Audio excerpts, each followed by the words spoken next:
Então, gente, uma boa noite para todos. Sejam muito bem-vindos. Boa Em primeiro lugar, noite. eu gostaria de agradecer à CBPJU, né, porque ela está sempre nessa parceria com a gente, né, e nesse momento, inclusive, nós estamos passando, vivenciando, né, de paralisação das aulas, né, então eu acho que essa parceria ela é fundamental, os professores, a gente conseguir fazer várias palestras, né, expor um pouquinho do nosso trabalho e também democratizar um pouco o conhecimento, né? Eu acho que é uma coisa que está acontecendo muito nesse período, né? Então, eu acho que eu gostaria muito de agradecer a CBPJU, a equipe toda, e agradecer vocês que estão aqui numa sexta-feira, né, disponibilizando esse tempo para a gente. Espero que a gente consiga aí traduzir uma ideia bacana do direito de família na contemporaneidade, né? Essa ideia que eu e a Priscila já estamos trabalhando isso há algum tempo juntas. O que acontece? Eu falo para a Priscila que a gente se complementa, né? Isso é muito legal, porque eu sou apaixonada, na verdade, eu sou professora, né? Advogada e professora há mais de 11 anos, e eu sou apaixonada pelo direito processual, né? O direito processual civil, eu sou professora de processo civil, e acaba que a gente tem que trocar sempre, né, um pouco de informação, de conhecimento, tirar dúvida com outros professores, né, da área do direito material, e eu e a Priscila, a gente se complementa nisso há algum tempo, né? Então, eu acho que eu passei um pouco da vontade, do gosto, dessa paixão pelo processo civil para ela, e ela acabou passando essa paixão pelo direito material, pelo direito de família, né, e pelo direito das sucessões, que é a especialidade da Priscila, então a gente trocou um pouco disso, né? Então eu acho que isso é bem legal da gente, né, Pri? Eu acho que Pois isso é, a faz a gente nossa... acaba complementando e é uma dobradinha de sucesso, né? Acho que estamos nessa maratona de pós há o quê? 10, 11 anos, Michele? Né? 10, 11 anos, isso. Uhum. Juntas aí nesse Exatamente. período, né? Projetos de livros, coisas que a gente às vezes não conseguia fazer, que talvez a gente consiga agora, né? Nesse período, tá? Então, assim, eu sou professora, sou mestre, sou mestre em História do Direito, sou professora e advogada, tenho meu escritório, sou sócia na Advocacia, Advogados Associados, e trabalho com a questão processual em todos os aspectos do direito civil, né? Então, eu sou, na verdade, a minha especialidade é direito processual, né? Só que não tem como trabalhar com processo sem trabalhar com o direito material. Então, eu acabo pegando as implicações do direito processual nas áreas de responsabilidade civil, contratos, obrigações, família, né? Sucessões, e a gente está sempre trabalhando. Mas aí, como a Priscila, nessa nossa união, nessa nossa fase, né, de complementação, né, com direito de família, eu acabei me apaixonando, né? Então, criou-se aí, né, esses cursos, essas ideias nossas aí que a gente acaba colocando em prática aí na pós-graduação, tá? Então, qual é a nossa proposta hoje, né? A nossa proposta hoje é tratar um pouquinho, né, do direito das famílias, né, nesse aspecto de como é o direito das famílias hoje, mas, lógico, né, focando para a nossa situação atual. Né? Eu tenho aqui, a gente preparou o material para vocês, que até nós vamos disponibilizar, né, para quem quiser, eu vou passar para o Brasil, que eu coloco sempre no meu site todos os meu material, o e-book, né? Aí eu vou falar com a Priscila, porque o material é nosso, né? Nós vamos ter que trabalhar com essa sistemática para disponibilizar esse material para quem tiver interesse, tá? Então, eu vou deixar lá, o Braulio se comprometeu aqui, né, da CBPJU, de passar para os inscritos, né, e a gente também vai deixar disponível no site, tá? Então, é um material que, na verdade, é só para direcionamento, para enriquecer mesmo esse nosso encontro, tá? Não é uma coisa que nós vamos ficar muito presa a ele, é um material mesmo para enriquecer esses nossos encontros, com alguns julgados, né? Com algumas questões atuais. Tá? Então, eu vou compartilhar, tá? Para que vocês acompanhem mais ou menos o que eu estou falando aqui. E quando a Priscila estiver falando, eu também vou compartilhar ele aqui. Só me ok, gente? Se vocês estão vendo. Já entrou aqui para mim. Tá.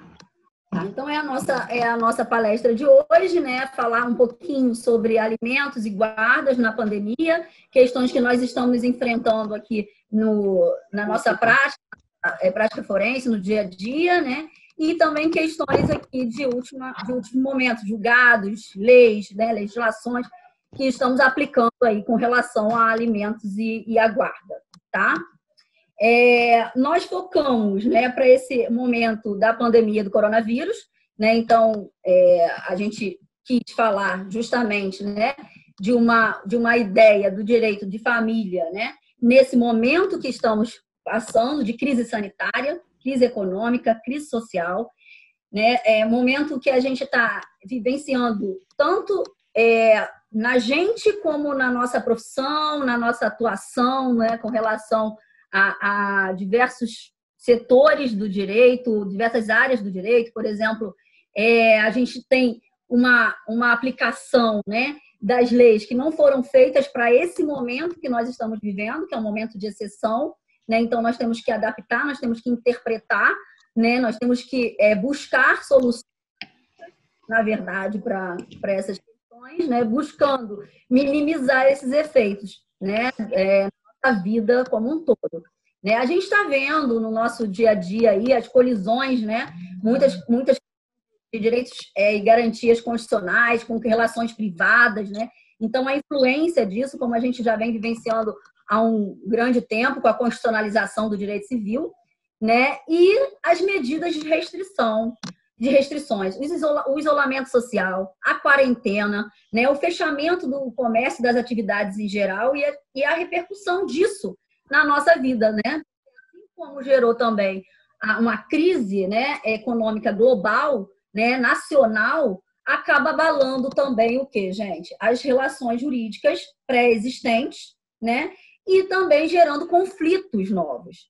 E nós, como operadores do direito, né, ou pessoas que têm aí direitos, né, que estão tendo essa reflexão da pandemia, né, temos que entender um pouquinho do que está se passando, do que está acontecendo, né? Então, para a gente, na comunidade jurídica, o debate está sendo muito grande, né? Uma série de demandas surgiram já, né? A gente pode verificar com relação a contratos, né? Nós tivemos muita influência da aplicação dos institutos do direito civil, né? Nos contratos de locação, né? Os contratos de trato sucessivo, né? Nós tivemos aí nos planos de saúde questões refletindo no direito do consumidor de uma esfera geral, né? Sem falar na esfera trabalhista, né? Que nós temos aí uma grande demanda relativa à questão da pandemia no direito trabalhista, né? Nas relações previdenciárias, tributárias, administrativas, né? E também reflexo na área penal. Aqui nós escolhemos falar um pouquinho para vocês do direito de família e o reflexo disso, né? De acordo com os diversos provimentos jurisdicionais, ou seja, a atuação, né, do judiciário, a produção de jurisprudência, tá? Nesse período, né? Em que sentido está no direito de família, como que isso está acontecendo, principalmente com relação à guarda e com relação a alimentos, né? Então, essa é nosso objetivo aqui hoje, conversar um pouquinho sobre isso, tá? Eu tive oportunidade aqui também, gente, na CBPju, eu e a Priscila, nós tivemos a oportunidade de gravar algumas palestras, tá? Para quem tiver interesse, está lá também na CBPju. Eu gravei há pouco tempo uma palestra de tutelas de urgência, tá? Tutelas de urgência e as questões relacionadas à pandemia. E gravei uma de precedentes também, tá? Isso é mais focado para o direito processual, né? Então, quem quiser está aí convidado a assistir, tá?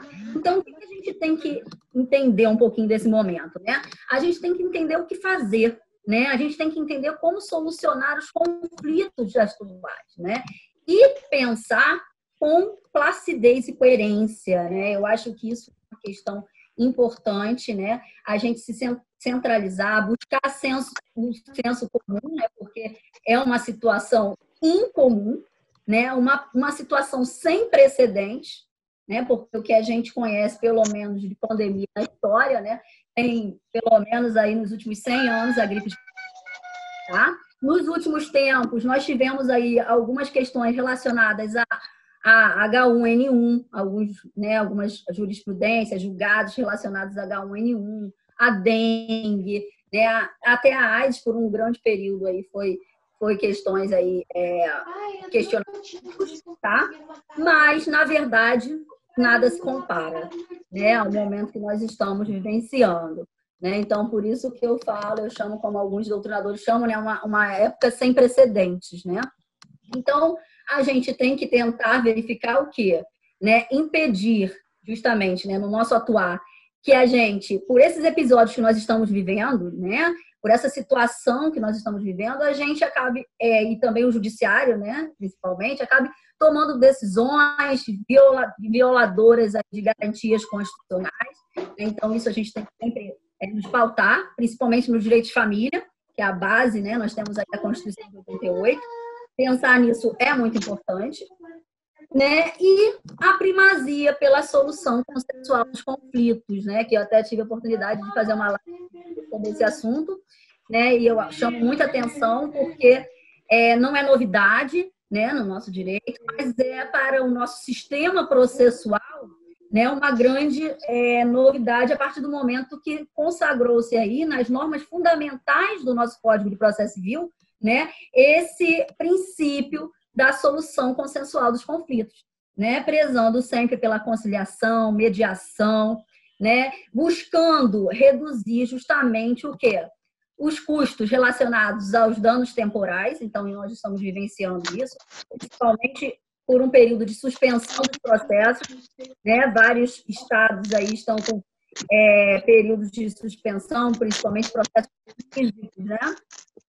Suspensão de prazos dos eletrônicos, que nós tivemos até pouco tempo, no estado do Rio de Janeiro. As questões também relacionadas aí, né? Há uma visão também, né, mais consensual e mais de solução, buscando soluções alternativas de conflito, justamente por essa questão. Eu até falei esses dias numa aula que a gente está num período que muita gente, às vezes, não está procurando o advogado para entrar com uma ação, né? Que ainda não chegou no momento de buscar o seu advogado. Daqui a pouco vão vir várias ações, né? Nós vamos ter aí um litígio, um grande número, né, de litígio aí contido, né, que vai vir a partir desse momento que agora nós estamos vivenciando. Nós vamos ter que saber lidar com tudo isso. Né? Então, também temos que prestar atenção, né, nesse primeiro momento de alinhar o direito à pandemia, prestar atenção também que, né, gente, nas legislações, nas medidas provisórias, né, nas informações legislativas que nós temos dependendo, né, do município, do estado, né, que estamos, principalmente depois da entrada em vigor agora, né, em junho, da Lei 14.010 de 2020, que cria justamente o quê, gente? Esse sistema transitório das relações jurídicas de direito privado, né? Então, isso vai abalar um pouco as relações privadas. Então, nós temos que prestar atenção nesse momento. Né? Então, essa é uma introdução para a gente verificar em que momento nós estamos, né? Como que a gente deve buscar aí, né, uma atuação, né, nossa como advogado, ou até como mediadores, né, como operadores do direito de uma forma geral, né, juiz, judiciário, alguns colegas aqui que devem estar aqui assistindo a gente, né, professores, né, também. Então, é uma ideia do que a gente tem que verificar para o direito de uma forma geral. Né? E no direito de família?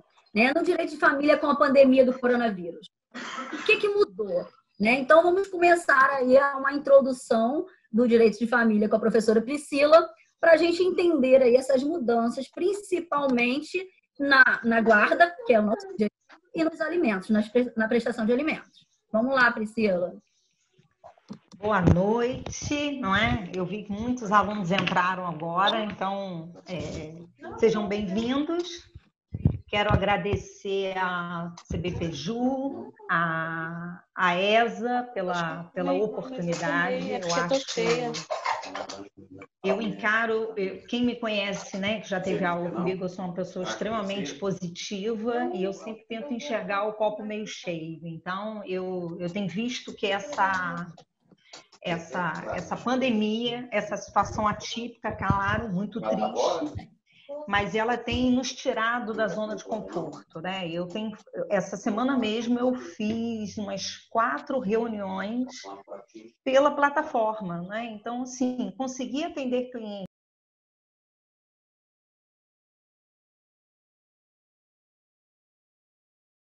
Foi mais fácil porque ele estava voltando do trabalho, conseguiu do celular participar da reunião. Então, assim, eu realmente tenho visto que a plataforma, essa situação de isolamento, tem nos tirado dessa zona de conforto. Então, assim, quem diria que numa sexta-feira, às 7 horas da noite, nós estaríamos aqui discutindo o direito de família, não é?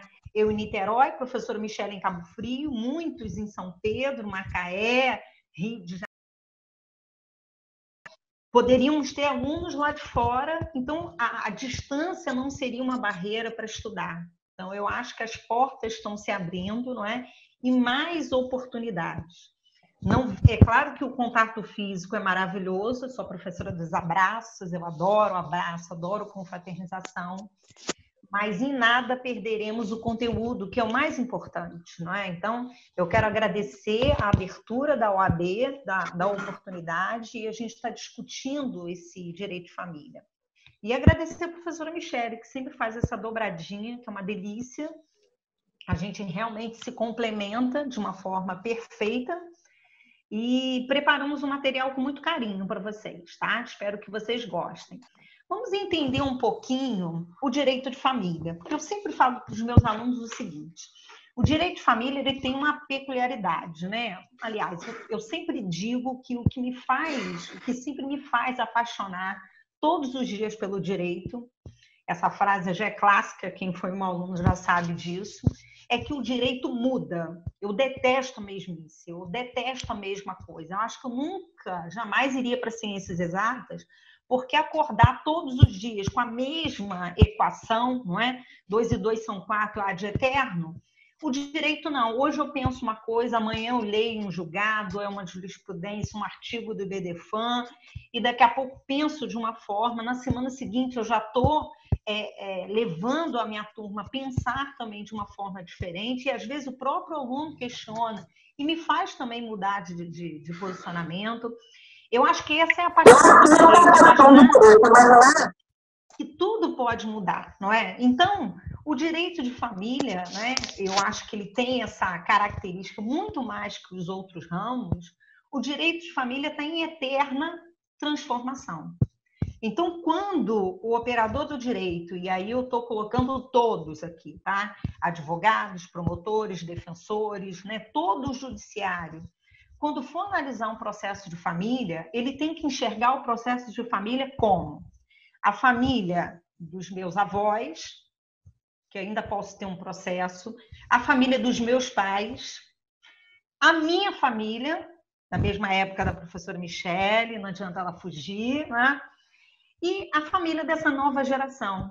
Eu não tenho como engessar, colocar uma lei só, não é? Na verdade, aplicar aquela mesma lei se eu estou trabalhando com formatos, né, de famílias diferentes. Então, eu gosto muito do visual, né? Professor Michele também, a gente trabalha com figuras para ilustrar isso, e esse slide ilustra bem as várias famílias, não é? Então, eu não posso aplicar uma mesma legislação, ou melhor, eu aplico a mesma legislação, mas eu tenho que dar uma conotação, uma abordagem diferenciada, porque eu tenho um contexto diferente. Hoje, imaginar, na família da minha avó, é claro que eu tinha um formato familiar diferenciado, não é? A minha avó, ela nasceu, a minha avó é do interior, e minha avó nasceu para ser dona de casa. Então, você imagina, ela cresceu desde pequenininha, ela foi criada como? Criança brinca de comidinha, criança brinca de casinha, criança brinca de boneca, bota a boneca no braço, vai ninar o neném, vai botar para dormir, vai trocar fraldinha, eu compro aquela mini cozinha. tem aquela... Eu lembro que minha filha era pequena, ela tinha aquela tábua de passar com ferrinho pequenininho para passar roupa.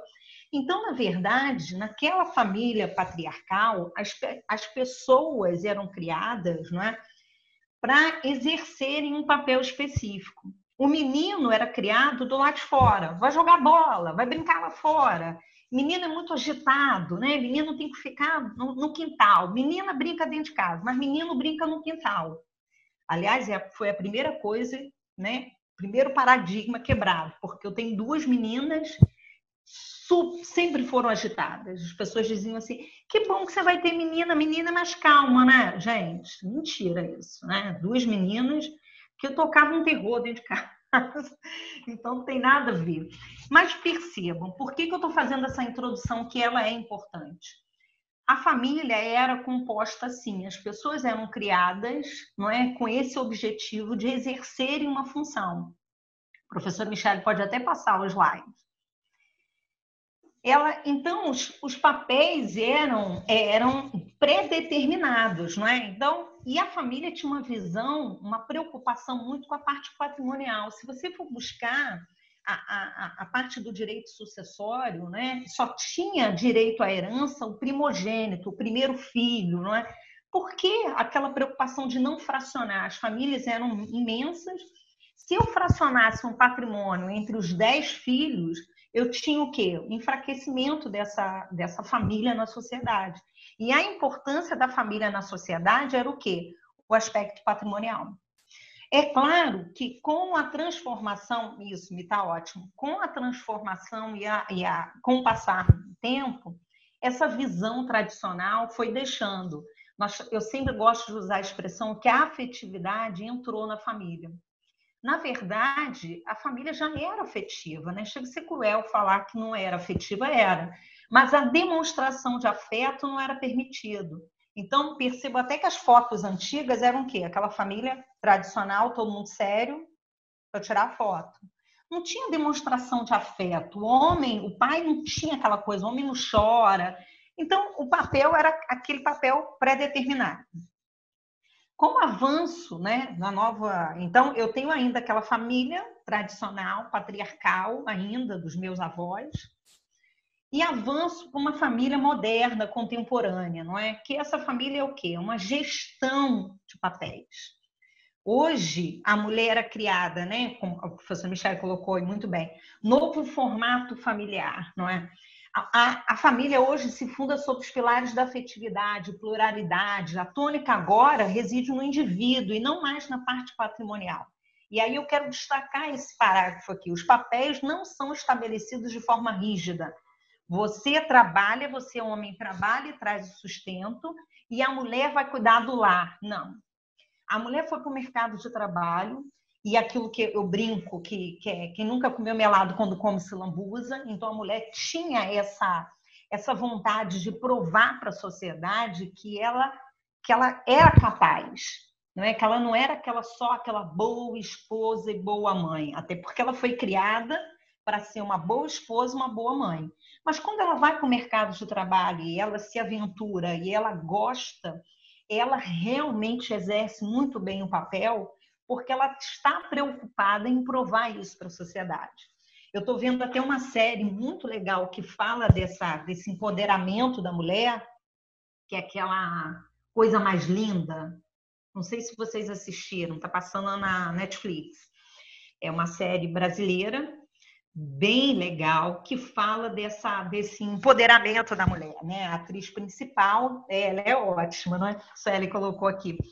A atriz principal, realmente, ela sai de São Paulo, vai para o Rio de Janeiro para montar um negócio, né? E todo mundo fica apavorado. Como é que mulher vai montar um bar?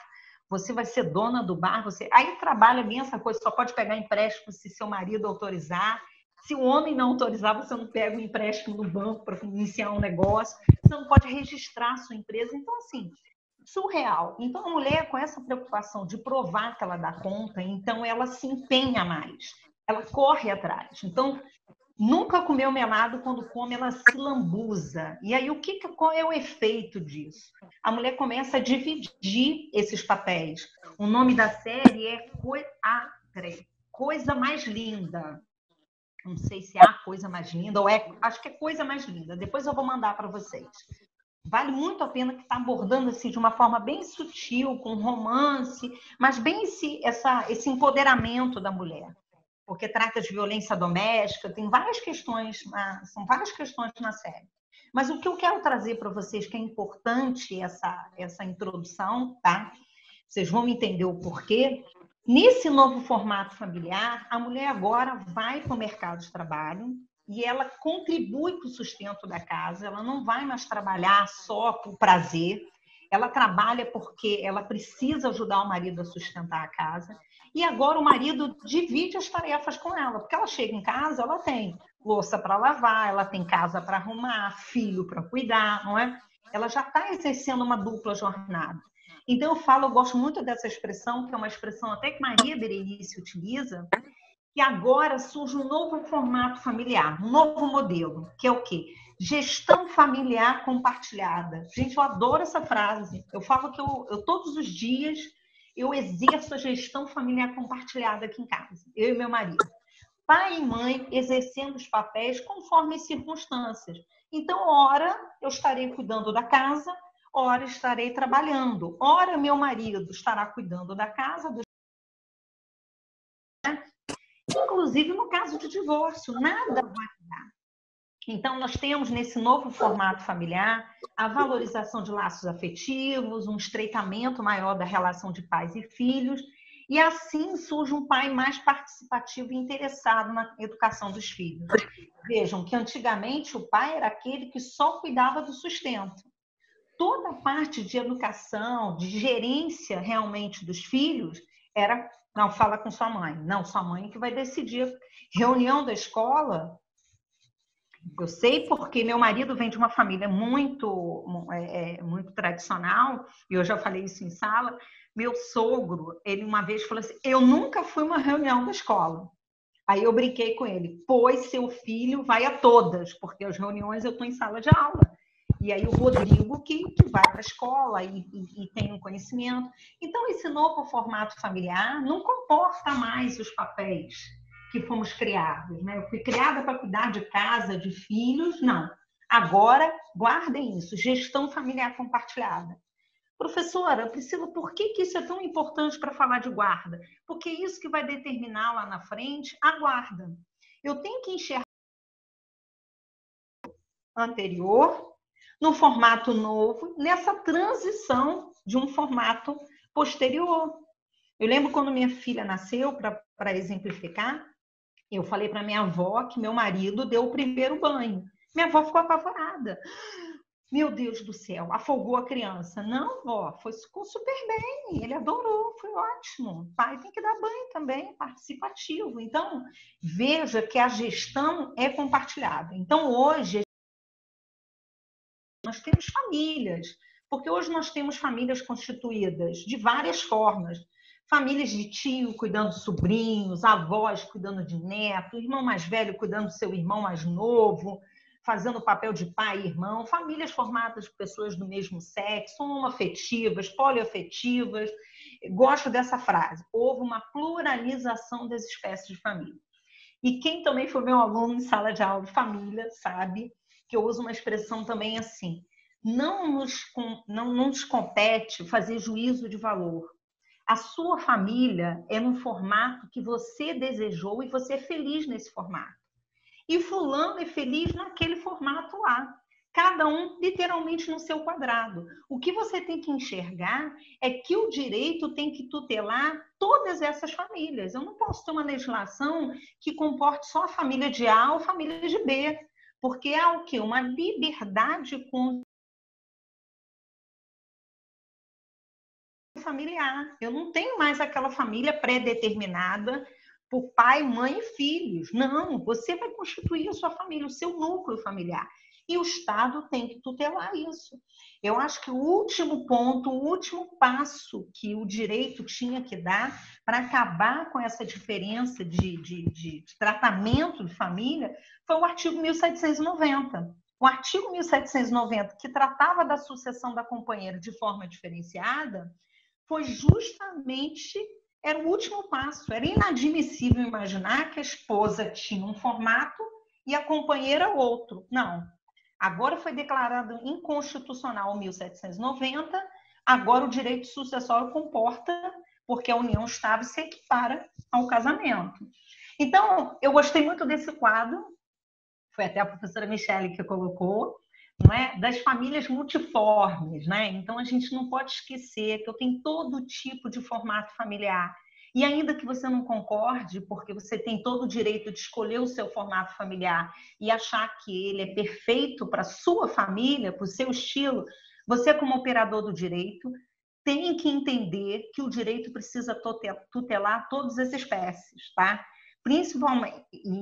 Principalmente você, operador do direito, tem que ter essa tranquilidade. Às vezes, os estagiários chegam, mas Priscila, eu falo muito de família poliafetiva, né? Mas como assim família poliafetiva? Eu falo, poliafetiva pode não ficar legal lá em casa. Sou muito ciumenta, sou ciumenta com os meus alunos, gente. Já imaginou como eu sou ciumenta em casa, com o marido, com o filho?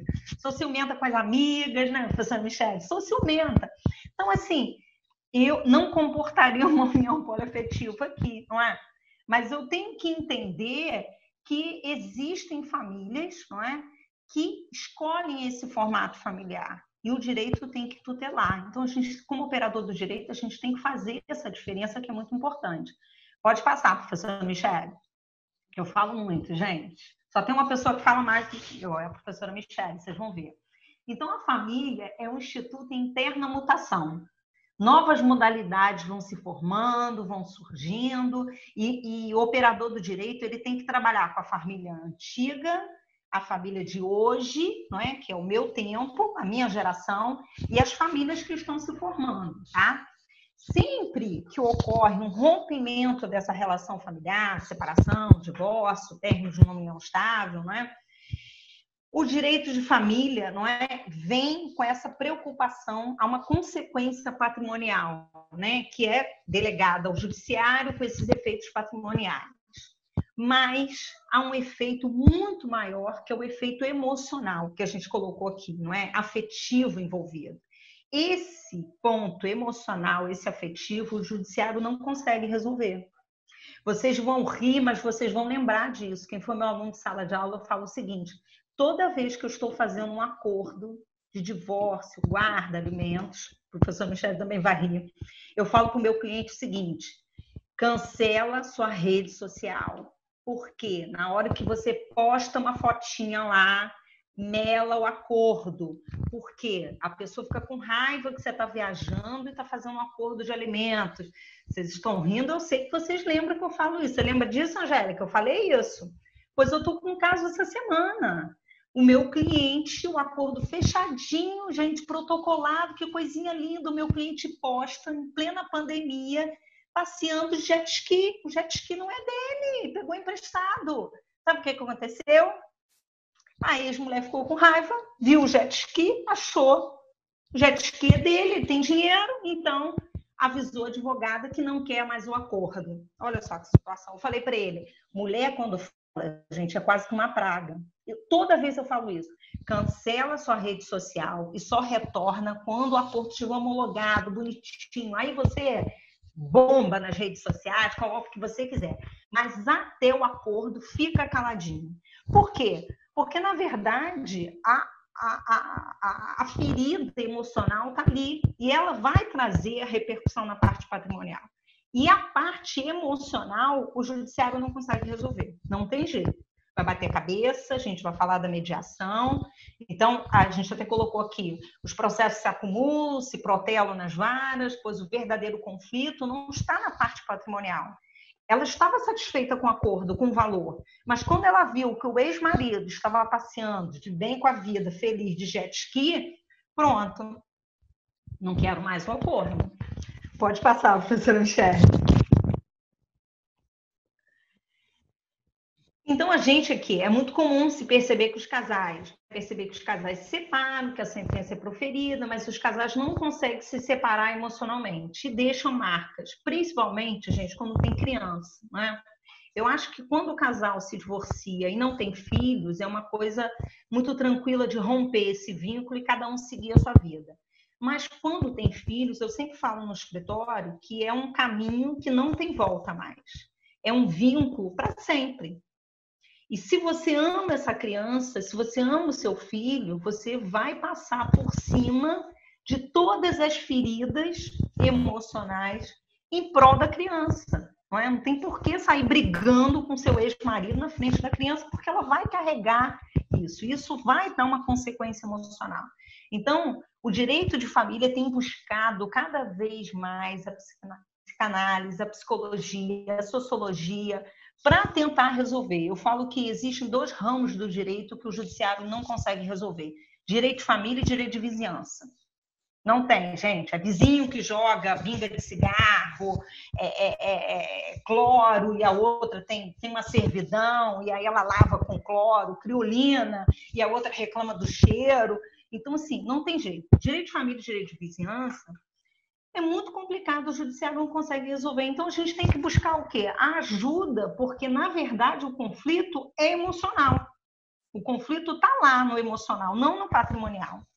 Bom, se eu consigo entender que o direito de família, eu tenho novos arranjos, pode passar, professora Michele, pode deixar no próximo. Se eu tenho novos arranjos familiares, e aí eu estou trabalhando ainda com a família antiga, com a família nova, a geração que está vindo, não é? Eu tenho que encarar a guarda nesse contexto. Então, eu vou ter que guarda nesse contexto familiar. Né? Como que eu vou entender a guarda nessa gestão familiar compartilhada? Eu tenho que entender essa guarda nesse formato familiar novo, não antigo, porque o antigo, a minha avó dificilmente vai ingressar com uma ação pedindo a guarda do meu tio, não é? Não, da minha mãe, porque já passou. Essa família já não pleiteia mais essa guarda. Mas a família nova, da minha geração e da geração que está surgindo, ela vai bater no seu escritório. E eu tenho que entender essa gestão familiar compartilhada. Então, eu coloquei aqui, pensando na melhor proteção do menor, a gente, né, no princípio do melhor interesse da criança, proteção integral. Nós temos 3 tipos de guarda. Eu vou falar rapidinho, porque eu sei que eu estou com horário aqui. Professora Michele, daqui a pouco vai estar me mandando mensagem, não é? Vou tentar resumir, gente. Eu tenho a guarda unilateral, a guarda compartilhada ou chamada conjunta e a guarda alternada. A guarda unilateral, ela é muito comum, não é? Era que nós vivenciávamos na geração da minha mãe, da minha avó. Com o divórcio, a mulher mantém a guarda da criança e o pai fica com direito de visitação nos finais de semana alternados, né? Então, pega a criança na sexta-feira, entrega no domingo, ou pega na escola, entrega na escola na segunda-feira. Por que essa guarda não é justa? Eu botei aqui, né? Que ela sempre sofreu fortes críticas. Porque atribui uma carga extremamente excessiva de responsabilidade. Porque a criança, e quem tem filhos aqui vai concordar comigo, a criança demanda uma responsabilidade enorme. É um dia você leva na fono, outro dia leva na escolinha de futebol, é balé, e corre, e reunião de escola, e chega boletim. Antes eu estava já olhando aqui que chegou o boletim da minha mais nova. É uma demanda de responsabilidade que quem acaba ficando é quem tem a guarda unilateral. E eu peguei uma frase de uma defensora uma vez no Fantástico, eu achei o máximo. O pai vira recreador do filho e supervisor da guarda. Sua mãe comprou a chuteira, que eu dei o dinheiro para ela comprar. Ela comprou mesmo a chuteira, como você quer dizer? Ele deu o dinheiro, mas a mãe teve que ficar igual uma louca, rodando todas as lojas do shopping para achar a chuteira do jogador fulaninho de tal que o filho quer. Gente, o pagar é até o mais fácil do que você ficar rodando o shopping inteiro para achar. No meu caso não era chuteira, mas era a bota da Xuxa, era a bota da Polly, rosa, naquele tom, naquele número. É uma demanda enorme. Então, ela foi extremamente criticada porque o pai, quando pegava a criança no final de semana, ele está 15 dias sem encontrar o filho. O que ele vai fazer? Vai virar recreador, não precisa escovar dente, vamos embora comer pizza, acordar sábado meio-dia, porque ele quer curtir o filho. Ele não quer botar o filho para fazer dever, porque o tempo dele é muito pequenininho. Então, essa guarda não é legal para a criança e não é legal para o genitor e nem para a mãe que fica com um fardo muito grande. Bom, nós temos... Pode passar aí, professor Michele. Para o próximo slide. Aí sim evoluímos para guarda compartilhada, ou chamada guarda conjunta. A guarda compartilhada, na verdade, ela é um compartilhamento de responsabilidades, não é? Eu vou decidir mudança da escola, eu vou decidir qual a chuteira que eu vou comprar para o Juninho, se ele vai fazer fono, se ele vai fazer curso de desenho, se vai para a escolinha de futebol. Então, na verdade, a guarda compartilhada, na sua essência, ela tem um objetivo muito maior, que é o quê? Para vocês entenderem. A guarda compartilhada quer puxar desse genitor lá uma maior participação dele no dia a dia da criança. Por isso que é chamado conjunta. Você pega na escola, eu entrego, esse final de semana fica comigo, fica com você, no meio da quarta-feira vai para lá, vai para cá. Não existe uma coisa rígida, não é? Engessada, de onde o Juninho vai ficar, não é? Então, ele tem um compartilhamento, vai ser o quê? O mais fácil. É claro que a guarda compartilhada, na sua essência, ela requer o quê? Um bom relacionamento. Porque como que eu vou virar para o meu ex-marido e vou falar, você pega o Juninho porque eu vou sair com meu namorado novo? Já era, ele não vai pegar o Juninho, vai ficar com raiva. Então, os pais precisam estar no momento bem resolvido. Mas esse não é um requisito sine qua non. Não. Eu não posso esperar que os pais se resolvam para ter a guarda compartilhada estabelecida. O juiz vai chamar e vai falar, olha só, tem que ter a guarda compartilhada. Ou seja, vocês precisam conviver em harmonia em prol da criança. Eu vou forçá-los a conviver numa harmonia. Alguém está falando aqui da pensão. O professor Michele vai falar da parte de alimentos, tá? Nessa guarda compartilhada, os pais são responsáveis em conjunto. Agora, vejam que muitos, e eu gosto muito de uma expressão que o Rodrigo Cunha utiliza, e fica a dica para colocar isso nas petições, que na guarda compartilhada não tem direito à visitação. Ambos os genitores têm direito a uma convivência. O professor Michele está rindo aí, não é? O Rodrigo Cunha usa essa expressão que é extremamente importante, o Rolf Madaleno, que é o quê? É o direito à convivência. Porque visitação dá uma sensação de protocolo. Vou lá, visito, fico, entrego. Não. A convivência é uma coisa diária. E olha que interessante como o direito de família está todo interligado. Para que eu tenho uma convivência diária da guarda compartilhada? Para evitar alienação. Quando a mãe fala mal do pai, o que acontece? Se a criança passa 15 dias sem ter o contato com o pai, aquela mentira é trazida pela mãe, ela cria uma raiz ali. Enquanto que a criança ouviu aquela mentira, no dia seguinte ela está com o pai tem tempo hábil de retirar aquela informação equivocada. E aí vai pela campanha do pai presente. Então, na guarda compartilhada, agora, muitos juízes pedem realmente, né? Eu e o professor Michele tivemos até essa polêmica, não é? Qual será o nome? Eu ia colocar isso porque eu queria muito agora que tivessem muitos juízes, magistrados, os promotores ouvindo, né, um pouquinho disso, né, e lendo sobre o assunto para poder a gente mudar, na verdade, essa questão, né, que a gente vivencia na prática. Todo mundo aqui deve estar sabendo do que eu estou falando, né, da necessidade de fixar residência, fixar visitação, né, em guarda compartilhada, né. Exatamente. Os juízes pedem. Eu tenho todos os meus processos. Doutora, a moradia do menor vai ser fixada onde? Não existe essa possibilidade.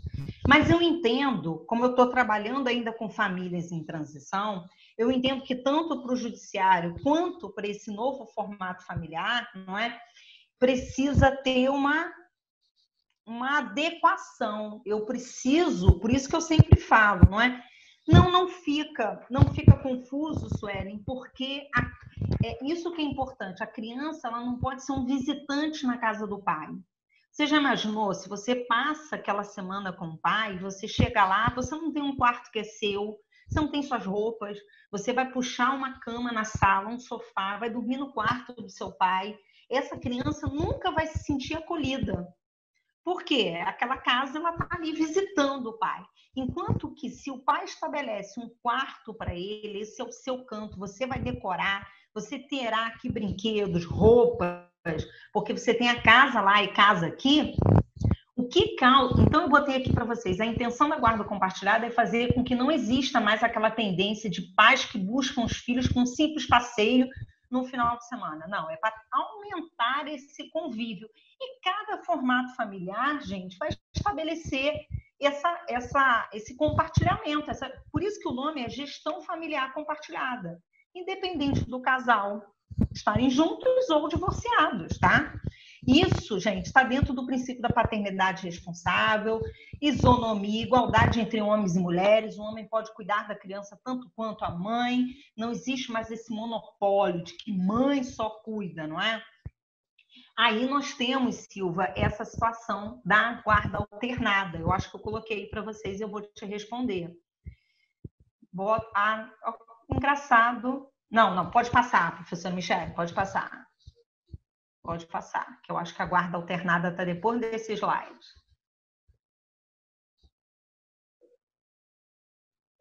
Não, eu acho que eu não coloquei aí, mas eu vou falar com vocês.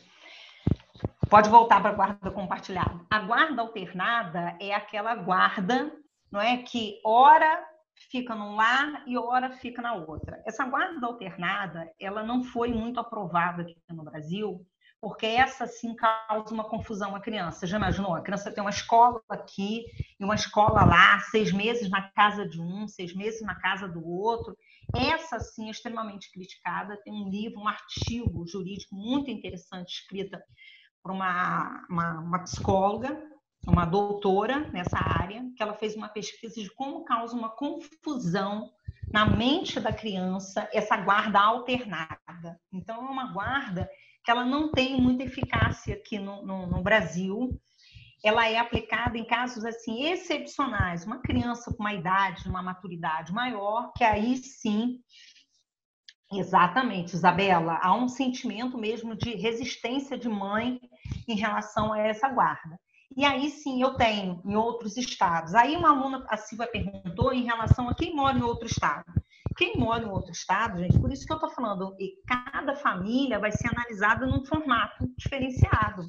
Eu não posso aplicar uma guarda compartilhada com um indivíduo que mora no Rio e outro em Minas. Como é que vai ser isso?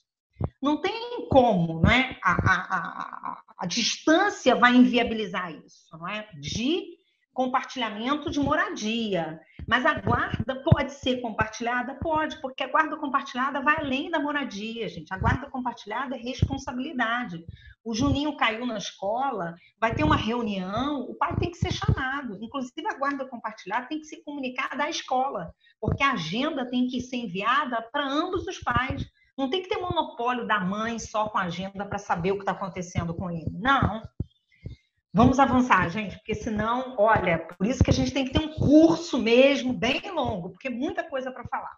Vamos falar, então, que é o tema principal, tá? Mas na pandemia do coronavírus, como exercer a guarda compartilhada, se a regra é isolamento social? Essa foi a grande polêmica no escritório, que muitos, inclusive ontem eu participei de uma reunião de um caso que eu vou trazer para vocês, muito interessante. Por que eu estou tendo aqui? Realmente nós estamos vivendo um momento atípico de isolamento, é necessário o isolamento, e aí eu tenho muitas clientes, não é, pleiteando essa suspensão do convívio, que não vamos usar mais a nomenclatura visitação, suspensão do convívio do genitor, não é, em virtude do isolamento. Eu tenho que analisar, para a gente correr um pouquinho, eu tenho que analisar 2 aspectos aqui, gente. Eu tenho que analisar casos, nós já temos 3, 4 julgados disponíveis lá no IBDFAM. Já vou olhar a sua pergunta, Silvia. Eu tenho os 3 ou 4 julgados disponíveis no IBDFAM, porque é difícil a gente ter acesso, porque o processo é segredo de justiça, mas de casos de que realmente o juiz suspendeu esse convívio. Mas não é por qualquer motivo, não. O pai veio de uma zona complicada, não é? Ele tem um processo no Maranhão. Aí eu falei, meu marido é meu sócio. Eu falei, Rodrigo, peraí, não vai agora não. Maranhão coisa tá lá, tá fervendo. Então, ele veio de uma área de risco e a criança apresenta algum quadro, né, asmática, tem bronquite. Então, é claro que quando eu for colocar na balança qual seria o prejuízo maior? O prejuízo do convívio do genitor, ou o prejuízo de uma contaminação. E essa enfermidade tem uma proporção muito maior, porque sabemos que as pessoas no grupo de risco possuem uma potência enorme. Meu irmão pegou, gente, coronavírus, não sabia porque estava achando que era uma sinusite, e minha cunhada não pegou, eles no mesmo quarto, convivendo juntos. Então, assim, é uma coisa que não se explica. Enfim, mas ele ficou mal e ela ficou ótima. Mas essa criança que já apresenta um quadro, aí o juiz, sim, por dever de cautela, ele suspende. Mas ele não suspende, não. Ele determina que esse convívio se dê pelas plataformas. Então, vai ter que abrir o Meet, o Zoom, chamada em vídeo, não é? Por quê? Porque eu tenho que evitar a ruptura desse vínculo, desse afastamento, gente. Eu tenho que quebrar, eu tenho que evitar isso. Agora, eu também, acho que a Suelen colocou aí, o que eu tenho visto é que muitas mães estão utilizando o coronavírus para tudo. Não quero pagar o aluguel por causa do coronavírus, eu quero revisão de alimentos por causa do coronavírus, eu quero suspender o convívio do pai por causa do coronavírus. Gente, coronavírus não é motivo para tudo na vida, não é? Infelizmente, a gente está vivendo um momento complicado, mas não pode ser o motivo. Ele está vindo de uma zona de risco. Eu vou contar um caso para vocês. Eu atendi um pai ontem que ele está desesperado porque ele trabalha embarcado. Quem trabalha embarcado está passando um momento muito difícil, gente, que é o quê? Você vai para ficar 20 dias. Mas quem te rende, quando vai te render, faz o teste deu positivo. Ele não pode entrar na plataforma. Então, você tem que dobrar. Você vai ficar... Ele está há 50 dias embarcado. E conseguiu retornar. Só que quando ele retorna, por protocolo de segurança da empresa, ele faz o exame e ele faz um isolamento no hotel de 15 dias. Então, ele saiu, desembarcou, fez o exame, deu negativo, faz a quarentena de 15 dias no hotel, pago pela empresa, e faz um novo exame. Ora, essa mãe conseguiu uma liminar, suspendeu o convívio. Ele está desesperado, a filha tem 5 anos, e ele falou, doutora, se eu não conseguir vê-la, eu vou embarcar daqui a um mês e eu posso ficar 2 meses de novo embarcado. Já imaginou? Eu estou há 50 dias, estou 30 sem vê-la e posso ficar mais 2 meses. Esse pai chora porque uma criança de 5 anos não tem autonomia de ligar a chamada em vídeo. Aí a mãe diz que caiu a internet, o celular acabou a bateria. Então, é nítido que essa mãe, na verdade, está usando a pandemia como desculpa para o quê? Afastar o pai desse convívio e começar uma alienação. Então, a gente tem que entender, pode passar, professor Michel, daquele slide, não é? A pandemia é um fundamento suficiente para suspensão automática? O isolamento é automático? Não. Deve haver um juízo de ponderação. As famílias devem ajustar. Crianças mais velhas, maiores, conseguem ter autonomia na plataforma, vão utilizar a plataforma com mais facilidade. As menores, não. Mas eu só posso suspender, o juiz só pode suspender com fundamento. E eu falei para ele, o que na verdade faltou, aquela garra do advogado na ação, é o quê? Apresentar esse protocolo de segurança, porque eu vejo que se ele desembarcou, fez o exame, fez um isolamento, fez um exame posterior e a criança não apresenta nenhum problema de saúde que enquadre ela no grupo de risco, pelo amor de Deus, esse pai precisa ter esse convívio, direito ao convívio, e o juiz suspendeu. Então, é importante a gente abordar isso. Eu achei o tema da palestra bem interessante, porque aí o título ficou perfeito. A pandemia é fundamento suficiente para a suspensão automática da convivência dos filhos com os pais? Não, não é o fundamento suficiente. Eu tenho que ter outros aspectos que promovam essa suspensão. Então, eu sou a favor quando eu tenho crianças que apresentam um quadro de risco, não é? O pai vem de uma zona, não cumpre o protocolo, ou de um pai que está nas redes sociais mostrando que não está no isolamento, está no bar, está na multidão. Isso é prova robusta para você suspender o convívio. Mas se eu tenho um pai que está cumprindo todo o protocolo, porque é exigência, inclusive, da empresa, não há que suspender, gente. O dano causado a essa criança que rompe esse convívio é enorme. Então, pode passar aí, professora Michele, que eu estou finalizando, gente. A professora Michele vai me matar. Então, inclusive, o IBDFAN enviou ao Conselho Nacional de Direito da Criança e Adolescente umas orientações, não é? Porque realmente o órgão, ele emitiu uma recomendação de que com isolamento se evitasse esse transporte da criança, essa transição da criança, mas o IBDFAN, que é um órgão mais voltado para o direito de família, ele trouxe essa recomendação apontando o seguinte, eu quis colocar em caixa alta aí para vocês, que tudo tem que ser analisado com cautela, porque a pandemia pode ser um motivo, um risco para alienação parental. Nós já estamos há 4 meses. Se eu consigo, 4 meses, romper esse convívio da criança com seu genitor, e a gente não sabe quanto tempo ainda virá, esse pai vai ficar o quê? 1 ano sem ter contato com o filho? Dependendo da idade da criança, gente, a criança esquece até que tem pai. Já imaginou isso? E o pai visitar e a criança chorar, quem é você? Então, a gente tem que analisar isso com muita cautela. Então, gostei do tema. A pandemia por si só é motivo? Não. Tem que ser analisado com cautela. E aí eu acho que eu fecho, né? Fechei, professora Michele? Senão, aí eu coloquei alguns julgados aqui para vocês, tá? Não vou ler, é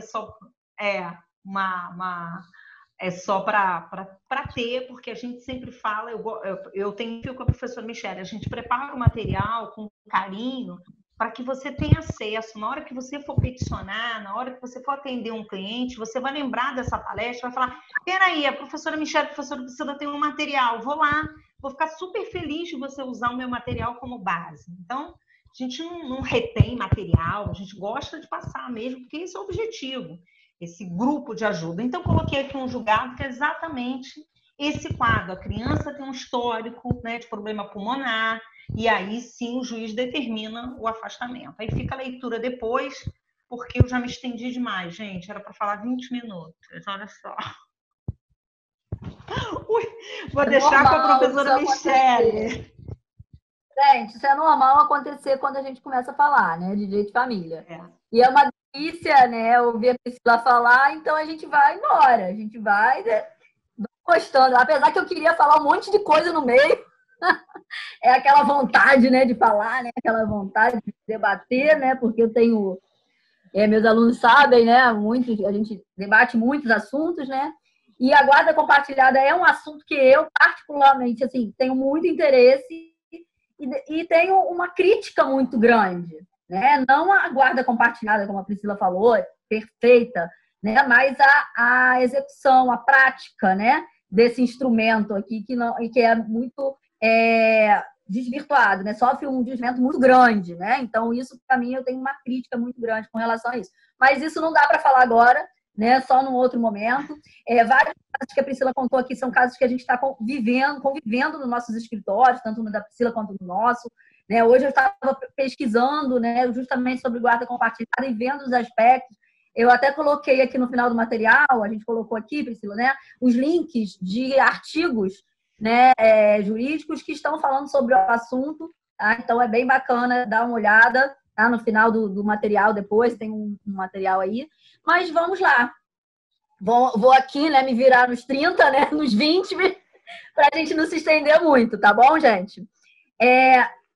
O ponto que eu fiquei aqui para falar hoje com vocês, gente, é sobre, na verdade, as prestações de alimentos, né, em tempo de pandemia e os seus aspectos processuais, né, porque nós tivemos uma alteração legislativa que influenciou muito no aspecto com relação ao aspecto processual coercitivo, né, da execução de alimentos, então nós precisamos falar um pouquinho disso e estabelecer o que a doutrina e a jurisprudência está hoje entendendo sobre o assunto, né, e interpretando aí a lei, né, porque, na verdade, a primeira pergunta, eu já fiz até em perguntas para ser mais prático, né, por que eu fiz em pergunta? Na verdade, Raquel está aí, da Raquel da OAB de Macaé, nossa amiga da Macaé, ela me fez uma pergunta no começo da pandemia e tudo me levou a pensar, né, com relação aos alimentos, bem antes da alteração legislativa, né, da suspensão da prisão, da prisão do devedor de alimentos, né? Então, ela me fez uma pergunta e daí eu comecei a questionar, a perguntar, a pesquisar, né? E daí, desse momento que veio aí a ideia da palestra em si. Né? E esses dias eu peguei mais uma pergunta dela no WhatsApp e coloquei aqui para a gente responder também, tá, gente? Então, a primeira questão que eu coloco é: será que a pandemia do coronavírus, né, Covid-19, afasta a responsabilidade do alimentante? E aí eu vou pegar um gancho aqui no que a professora Priscila falou, né? Tudo hoje é o motivo do coronavírus, tudo hoje é a pandemia. Né? O STJ, esses dias, até o ministro do STJ falou lá nos seus julgados, né, sobre o princípio, né, da pandemia, né, o princípio do coronavírus. E é verdade, está até se criando um princípio da pandemia, porque não pode ser utilizado para tudo, né, para resolver qualquer contrato, para revisão, né, de qualquer situação. Né? Então, isso tem que ser visto caso a caso. Né? Utilizar de forma desregrada, eu acho que não é o certo. Né? Então, nós temos que observar, ter um olhar para isso, né? E principalmente o Poder Judiciário, né? Então, a gente tem que ter uma noção que aqueles princípios básicos relacionados aos alimentos, à responsabilidade alimentar, ele não mudou, não se alterou em nada na pandemia. Continua sendo lá, né, a questão da necessidade, da possibilidade, né? Isso sempre teve, sempre nós tivemos, né? Então, qualquer alteração nessa questão, nesses pilares aí do direito, né, aos alimentos, né, ela pode ser levada em consideração, né, ser demonstradas aí numa ação de revisão de alimentos, tá? Então, a responsabilidade do alimentante, ela não afasta a pandemia, né, não afasta, isso deve ser visto caso a caso, né, dentro das questões relacionadas ao binômio, né, necessidade e possibilidade, tá? Isso é um primeiro ponto que a gente tem que ver. A gente não pode levar o princípio da pandemia, né, ao extremo e aplicar em qualquer situação. Esse não é o que a gente deve fazer nesse momento, tá? Eu vou até pedir, Priscila, para se você puder ficar olhando o chat para mim, quando tiver alguma pergunta pertinente, assim, que eu possa responder já, a gente já responde. Se não, a gente responde ao final, tá bom? Porque eu não estou vendo o chat aqui, tá? Então, gente, a ideia, né, de que essa responsabilidade ela pode ser afastada, não, ela não pode ser afastada, tá? A necessidade, a finalidade dos alimentos, como muitos sabem, né, é a sobrevivência, é o bem-estar, é o sustento do alimentando, né? A maioria das vezes é por a criança e o adolescente, né, que a gente está falando muito aqui, principalmente com relação à guarda, né, mas existem diversas formas aí, né, e tipos de prestações de alimento, né? E a questão que a gente tem que entender, né, é separar um pouco também, né, separar as espécies, né, de prestações de alimento, aqueles alimentos oriundos, né, daquela responsabilidade, né, do pai, da mãe, né, aquela responsabilidade que vem do ECA, né, que se extingue com a maioridade, né, uma coisa. E depois disso continua, né, nós temos aí pela solidariedade familiar a possibilidade de se estender esses alimentos. Então, até mesmo nesse olhar, né, da necessidade e possibilidade, essas espécies também de alimentos também vão ter que ser levadas em consideração, né, porque uma criança, talvez, ou um menor que não tem como buscar o sustento, né, de outra maneira, é diferente de uma pessoa maior, né, que está ali pela solidariedade familiar, ainda tendo os alimentos, mas tem possibilidade de trabalhar, tem uma outra renda. Então, isso tudo tem que ser visto aí nesse momento também, tá? Como eu falei, por exemplo, em caso de um filho maior estudante, a doutrina majoritária ela já vem aí adotando, né, pelo menos aí como regra, os 24 anos, né, se a pessoa estuda, né, se essa pessoa estuda. Então, isso já é mais ou menos uma ideia aí da analogia já que está sendo aplicada. Né? Só que isso depende também do olhar, da situação, do caso concreto, né? Até o STJ ele já tem se manifestado nesse sentido também, vários julgados. Então, isso nós já temos. Mas até o olhar nesse momento da pandemia também muda de acordo com o quê? De acordo com a natureza daqueles alimentos. Né? Se os alimentos eles são oriundos aí para menor, né? Ou se são os alimentos aí oriundos de uma solidariedade familiar, né? Então, isso aí também analisado, inclusive alimentos entre cônjuges também, tá? dependendo. Alimentos compensatórios também. Hoje eu li até um julgado do STJ, que eles estão analisando justamente essa questão da revisão em alimentos compensatórios, que é aquela indenização paga ao cônjuge, né, que está ali desprovido dos seus bens, que ainda não foi feito partilha, né, que está afastado ali de usufruir, né, do rendimento. Então, esse olhar tem que ser um olhar diferenciado, tá? E outra questão, é possível reduzir arbitrariamente o valor a ser pago relativo à prestação de alimentos?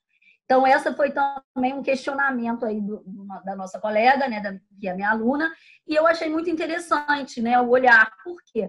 Será que arbitrariamente, né, a gente pode chegar só porque tem a pandemia, agora a situação do alimentante mudou, né? Pode simplesmente por aí já acabar, né, e reduzir arbitrariamente pela vontade unilateral, de forma unilateral, a prestação de alimentos, né? Então, isso foi umas questões que nós enfrentamos nesse momento, né? Pelo que eu tenho visto na jurisprudência, né, e também no atuar, essa possibilidade de forma unilateral não é a melhor solução, né? A melhor solução, é lógico, é o quê? É um acordo, né? Entrar numa análise, né? Aí tanto feito dentro do processo, no Poder Judiciário, ou feito de uma forma, de um meio autocompositivo, né? Mediação, né? Tentar um bom senso nessa situação, né? Inclusive, temos alegações que podem ser feitas, né? Por exemplo, as medidas provisórias, a aprovação, né, da diminuição de jornada de trabalho, jornada de salários, né? Então, nós temos essa situação aí, que é uma situação de prova, muitas vezes, tá? Que a gente pode utilizar para buscar essa redução, só que eu entendo que arbitrariamente não pode ser feito, né? A não ser que seja em percentual, porque se for em percentual do salário e, por exemplo, a pessoa teve uma redução salarial, né, não tem como não ser em cima daquele salário que normalmente, né, o alimentante está ganhando, tá? Por que isso? Porque nós temos um dispositivo legal, o artigo 1699 do nosso Código Civil, que já prevê essa comprovação da modificação, né? Essa comprovação da modificação fática, da situação fática, ela tem que ser o quê? Tem que ser colocada para o judiciário, né? Principalmente se não houver acordo. Havendo acordo, não, homologa-se o acordo, né? E pronto, já está resolvido. Mas se não houver acordo, essa situação fática, essa nova realidade fática, essa readequação tem que ser feita. E tem que ser feita como? No caso concreto. E o Ministério Público intervém caso haja necessidade, nas hipóteses lá do 698 do Código de Processo Civil, tá? Então, nesses casos, né, a gente tem que visualizar o seguinte: já tem processo em andamento, já tem a fixação ali, dos alimentos, ok? Então, se já tem isso, uma sentença transitada e julgada, e deve haver aí, então, se pleiteando uma mudança, essa mudança tem que ser feita, reduzida ou majorada, né, através de quê? De uma revisão, né, das ações revisionais, tá? Então, isso deve ser feito no crivo do judiciário, caso não haja acordo, tá? E caso esteja ainda, por exemplo, na ação de alimento, na ação de conhecimento, né, de alimentos, ainda, isso pode ocorrer através de uma petição, de um simples peticionamento, né, informando o quê? Informando a situação nova, né, do alimentante, por exemplo, né, e verificando justamente esse binômio, né, necessidade e possibilidade, né, e aí sim, através das provas colocadas ali no processo, pedir a exoneração ou a revisão dos alimentos, tá? Então, esse pode ser um pleito durante aí a ação de conhecimento. Inclusive, pode ser pedido através de uma tutela de urgência, tá, gente? A gente pode pedir através de uma tutela de urgência, uma tutela antecipada, tá? Que pode ser feito durante o processo. Então, duas situações podem ocorrer aí, né? Para mim, na minha opinião, arbitrariamente não. O que deve ser feito em primeiro lugar, talvez um acordo, uma mediação, né? Uma situação, uma autocomposição, né? Das partes ali envolvidas. Se não, o processo já tem fixado lá os alimentos através de uma ação de revisão, né? E aí sim, apresentando as provas, apresentando a situação nova, né? Não nesse formato, princípio do coronavírus, né? Não. Qual a situação da pandemia que abalou aquela situação ali concreta, né? Se não, se ainda está na fase de conhecimento, o que é a fase de conhecimento, né, gente? É a ação de alimentos, ainda está em curso, né, para definir de forma definitiva os alimentos, pode ser peticionado ali ao juiz para que analise aquela situação nova, inclusive se já passou a fase de prova, né? Porque pode ser uma prova, inclusive, superveniente, tá? Pode ser pedido, inclusive, em tutela de urgência, tá? Então, fica aí a dica para quem quiser. É lógico que esses reflexos econômicos, né? Eu já li alguns artigos, alguns julgados nesse momento, que falam que o fato da pandemia da Covid-19 é um fato notório, que independe de prova, tá? Mas a maioria dos julgados e da jurisprudência, pelo menos pelo que eu vejo dos juízes em si, eles vão querer, sim, eles querem, sim, uma comprovação, né? Não só a simples alegação de decréscimo financeiro, por exemplo, não só isso, tá? Porque não pode ser usado isso de forma desmedida, como o próprio ministro do STJ falou, né? Não é o princípio da pandemia que vai ser usado para tudo. Então, o que a gente tem que ver nesse momento? A gente tem que ver a situação. E para ver a situação, precisa sim se provar, precisa alegar, tá? Então, a probabilidade ali, né, do direito vai ser apresentada, eu entendo, né, com provas daquela nova situação, o desemprego, a suspensão, a redução, a diminuição dos lucros e do rendimento, né? E até na tutela de urgência pode ser pedido. Por quê? Porque nesse caso você pode provar que ali, e há mesmo, né, um perigo de dano, né, um prejuízo que pode causar muito maior ali a subsistência, inclusive, do devedor e da sua família, né? Então, isso tudo aí, ela tem que ser analisado, bem pensado e bem colocado, muitas vezes, para o juiz, para que ele entenda essa situação, tá? Mas eu posso falar que já vi autores, né, e artigos no sentido de que a Covid-19 independe de prova, tá? Que iria aplicar aí o artigo 374 do CPC, inciso 1, tá? Eu não concordo. Oi? Pode falar. Não, só para te avisar que nós temos duas perguntas aqui. Na verdade, a Silvia já tinha perguntado e eu não vi. Como fica a pensão na guarda compartilhada? E depois a LM Advocacia, porque não está com o nome, quer saber em relação à execução de alimentos pelo rito da penhora. Lilian, tá? Valeu, Lilian, obrigada. Você vai falar da penhora junto com a prisão ou você quer... Só quis te interromper. Vamos falar lá no finalzinho, porque tem até um julgado sobre penhora, né? No finalzinho, né? A gente pode falar então, lá. Tá, Lilian, ela fala no finalzinho. É porque eu tô eu acho que os alimentos da guarda a gente também pode falar no final, quando você, né, responder e finalizar as perguntas. Tá bom? E a outra questão são as restrições, né? As restrições impostas pela pandemia, né? E o novo coronavírus, a Covid-19, justifica a diminuição do valor da pensão alimentícia, né? Então, é bem parecida com aquela questão da professora Priscila que ela falou há pouco, né? Sobre a guarda, né? Se justifica ali o afastamento, né? O isolamento, e aqui é o que se justifica a diminuição, né? Do valor.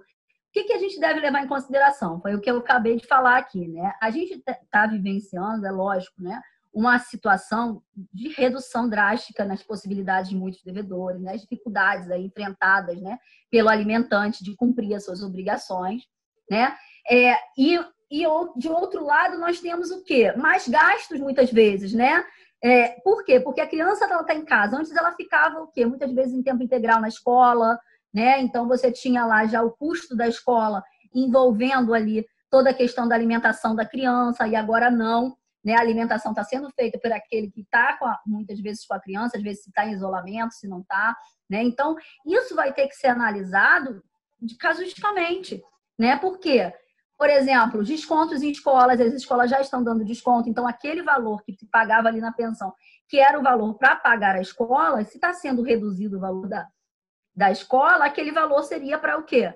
Para uma superposição, para complementar essa alimentação agora da criança. Então, isso tem que ser analisado de forma casuística, né? Então, por isso que simplesmente a pandemia, o coronavírus, o novo coronavírus não é uma situação ali suficiente, né?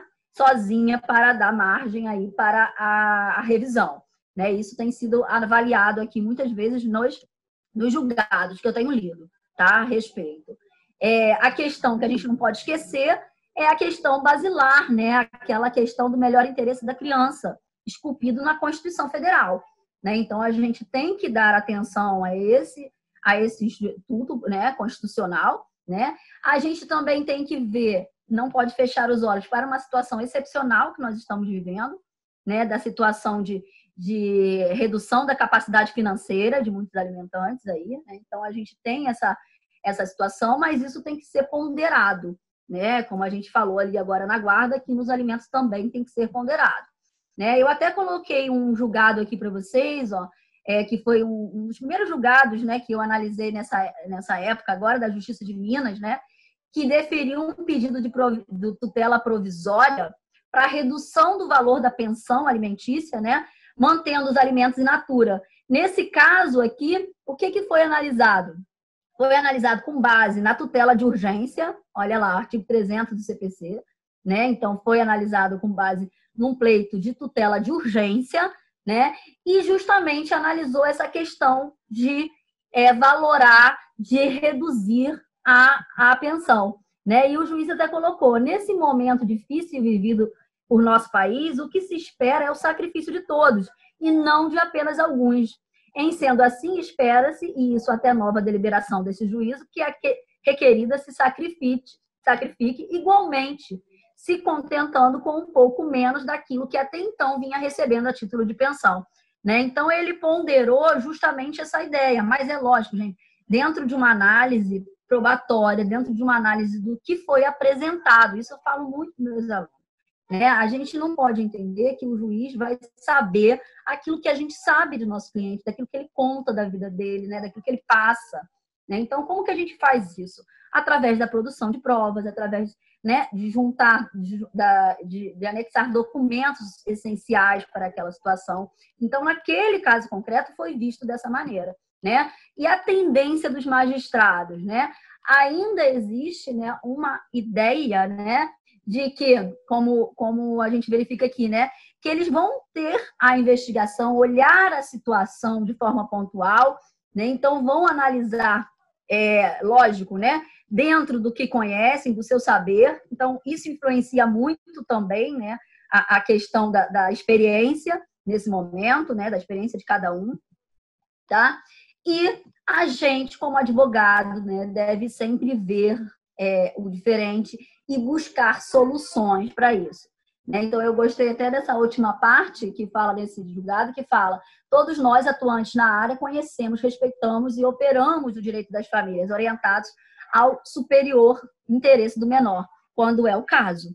Contudo, contribuir à norma aplicável em estado de fórmula matemática rígida não é o resultado oferido. Então, não é simplesmente pelo melhor interesse da criança, não é simplesmente por isso, né? Como a professora Priscila falou, são vários formatos de família, né? São várias situações ali no caso concreto, né? Então, muitas vezes, a questão ali precisa de uma atenção especial, né? E o advogado, ele tem que ter esse cuidado, tá, gente? De passar isso, né? Então, muitas posições, e até citei aqui algumas, né? São no sentido, por exemplo, de reduzir a obrigação alimentar, se você provar ali essa questão, tá? A gente já tem vivenciado isso, pelo menos por determinado período, tá? Quando se prova essa redução também do alimentante, tá? Em virtude desse isolamento. Então, a gente tem visto isso. E um ponto que eu acho também que a gente não pode deixar de falar é sobre a prisão civil do devedor de alimentos, né? Isso a gente vivenciou aí no começo, mais ou menos, do isolamento, da quarentena, a resolução, a recomendação do CNJ, né? A recomendação do CNJ foi no sentido de quê? De autorizar inicialmente a substituição da prisão civil do devedor de alimento, tá? Pelo quê? Pela prisão domiciliar, justamente para evitar a propagação da Covid-19, né? Então, esse foi a primeira recomendação que nós tivemos em um primeiro momento. Ainda não tínhamos legislação sobre o assunto.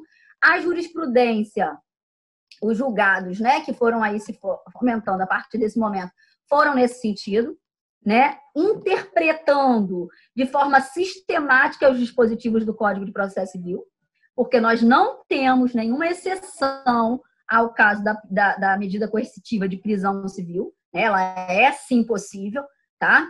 A não ser o quê? Em algumas situações específicas, como já vinha acontecendo. Por exemplo, nos casos de idosos, quando o alimentante era idoso, né? E se tinha outra situação, outra medida que o juiz poderia aplicar, né? Como alguns julgados, né? E algumas doutrinas falam, retenção de passaportes, carteira de motorista, documentação, né? Muitas vezes isso era aplicado, né? No lugar lá da prisão civil. Então, com base nessa interpretação, começaram ao quê? A surgir os julgados, né? Pontuais aí nesse sentido, de substituir a prisão, aquela forma coercitiva, porque, na verdade, a prisão civil do devedor de alimento é uma medida coercitiva, uma medida processual, tá? Ela não vai ali extinguir a obrigação de forma alguma. Então, por ser uma medida coercitiva, o juiz pode tomar outra medida. Isso já era aplicado em alguns casos.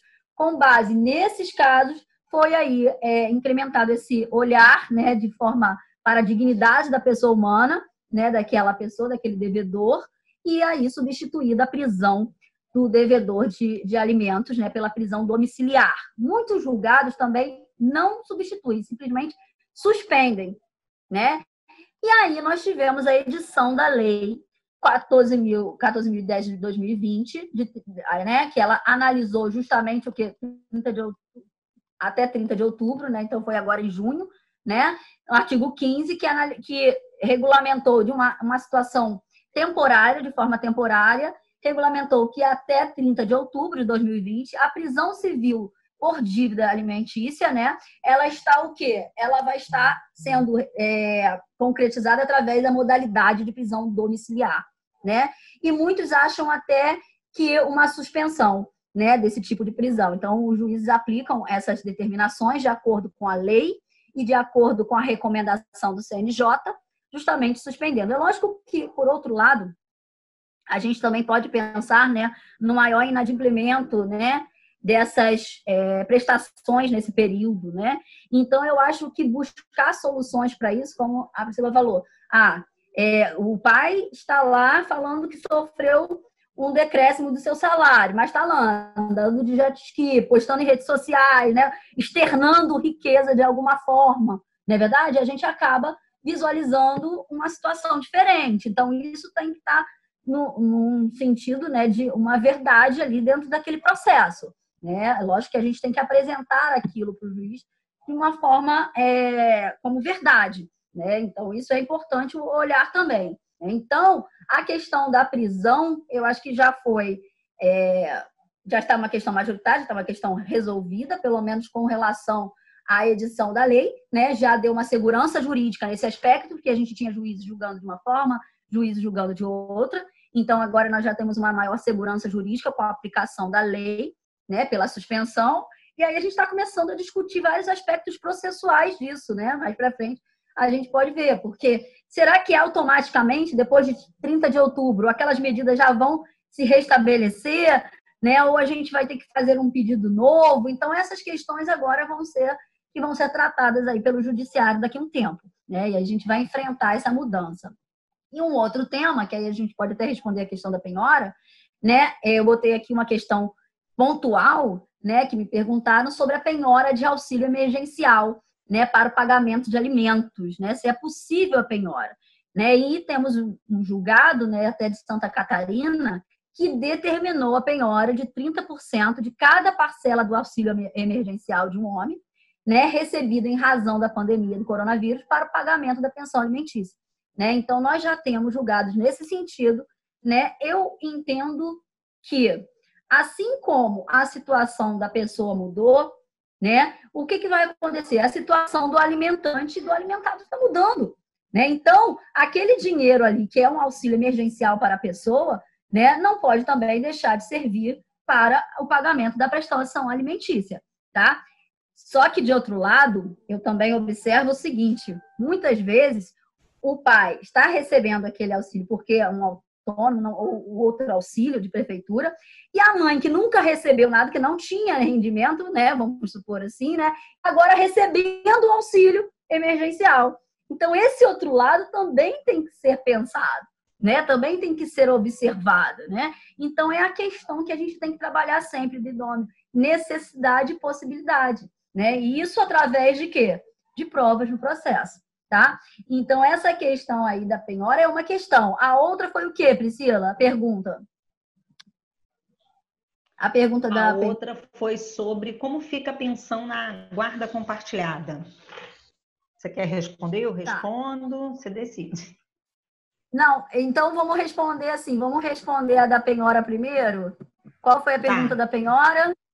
A penhora foi... A questão da pandemia altera algo quanto à execução de alimentos pelo rito da penhora? Eu acho que essa você acabou respondendo no meio do caminho. Eu respondi aqui numa questão com relação ao auxílio emergencial, né? Só que vai alterar, sim, também a questão da pandemia, né, com o rito da penhora, porque nós já temos alguns julgados suspendendo, por exemplo, as penhoras online, tá? Nesse período, por causa da pandemia, né? Então, a gente tem que ter cuidado também com relação a essa questão, né? Mas, se a situação não se alterou, por exemplo, vamos supor que seja uma pensão alimentícia em cima da porcentagem de um servidor público que não teve alteração nenhuma em seu salário, não teve redução de jornada de salário, né? Não teve, não vai se alterar. É uma situação que não está, o quê? Na minha opinião, alterada, a não ser que se prove outra situação, né? Um decréscimo ali financeiro da família, do conjunto familiar, né? Do alimentante, no caso, né? Então, só se provar isso, porque fora isso, não. Né? Então, nesse caso, a penhora, tanto com pandemia ou sem pandemia, estaria na mesma situação. Né? Então, essas situações são situações em que a gente tem que ver de forma pontual. Né? Mas a gente já tem julgados de levantamento de penhoras nesse sentido, não de alimentos. Né? Eu já vi julgados de outras questões. Tá? Mas, dentro dos alimentos, a gente vai ter que, sim, observar as restrições, né?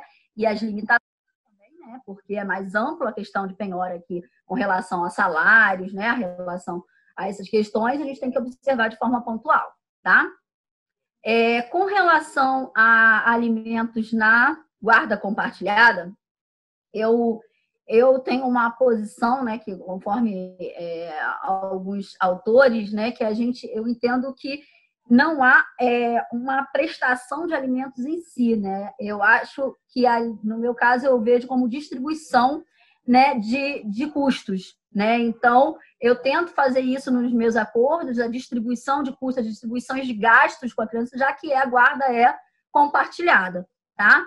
Muitas vezes a gente vê uma dificuldade do Ministério Público em aprovar certos acordos nesse sentido, né? Ele quer fixado valor, né? Fixado percentual, né? Salários mínimos, muitas vezes, né? Então, assim, a gente visualiza essa dificuldade, mas o que eu tento expor ali nos meus acordos é essa forma, né? Distribuir os gastos, né? Para que fique o quê? Equivalente para ambas as partes, os dois genitores naquele momento, tá? Então, essa é a minha ideia, Priscila. Se você quiser complementar aí, falar alguma coisa. Priscila? Eu quero só complementar rapidinho, gente, falo demais, né? Mas olha só, a professora Michele tem toda a razão, mas é outra resistência. Porque, na verdade, na guarda compartilhada, o ideal é que cada um assuma suas responsabilidades, não é? Então, um vai ser responsável, por exemplo, fiz um acordo que eram duas crianças. Então, ele ficou como responsável financeiro da escola de um e ela do outro. Mas a gente também tem resistência em relação a isso. Por isso que eu quis pontuar, professora Michele, da mesma forma que a guarda compartilhada, o juiz exige, na questão dos alimentos, os juízes não aceitam. Não, doutora, não cabe. Tem que ser valor. Mas eu falo, mas se eles estão compartilhando essa responsabilidade, não tem que ser valor estabelecido, porque alguém vai ter que administrar esse valor. Cada um, até porque para que o indivíduo tenha noção do gasto. Porque às vezes tem pai que fala assim, doutora, mas meu filho gasta R$500 por mês? Eu falei, meu filho, você tem noção do que é gasto com criança, né? Então, que o meu aluno sabe que eu boto na ponta do lápis até presentes de aniversário. Minha filha está numa turma de 20 alunos, cada um faz aniversário. Então, Cada aniversário eu tenho que comprar um presente de 30, 40, 50 reais. Nesse contexto, você bota no final do ano, é um valor. Reposição de material escolar, que não é sempre no início, chegando no meio do ano, acabou cola, acabou hidrocor, giz de cera. Então, isso tudo só percebe esse gasto quem participa do dia a dia. Por isso que é importante, eu quis só pontuar isso. Já vou botar um mudo aqui, porque senão não para. Não, mas mas era isso mesmo que eu queria falar, né? Porque o que acontece? A gente tem essa resistência, né? Tanto por parte dos promotores, por parte do judiciário, né? Que muitas vezes quer ali colocar. Eu até entendo, né? A posição deles, porque muitas vezes eles estão ali de frente, né, com um acordo que muitas vezes não é um acordo tão pacífico assim, né? Tanto consenso assim, então eles têm que se resguardar. Eu até entendo isso, mas se as partes estão ali acordando, né, a questão dos alimentos, para mim é uma questão de distribuição de acordo com o gasto, né, que cada um tem ali, da maneira com que a Priscila falou, né? Vamos acordar assim, um paga isso, o outro paga isso. Para mim, os alimentos, na verdade, na guarda compartilhada, tinha que ser assim, tá? Mas a gente tem que ter a ressalva que isso muitas vezes não é aceito, né, pelos juízes e pelos promotores de justiça, né, quando vão ali verificar o acordo, porque eles querem, sim, que seja estipulado um valor, né, percentuais ou valores em salário mínimo para cada genitor. Então, isso a gente tem visto, tá? Mas eu acredito, assim como diversos autores falam, né, nessa questão da distribuição e da repartição também dos alimentos, tá?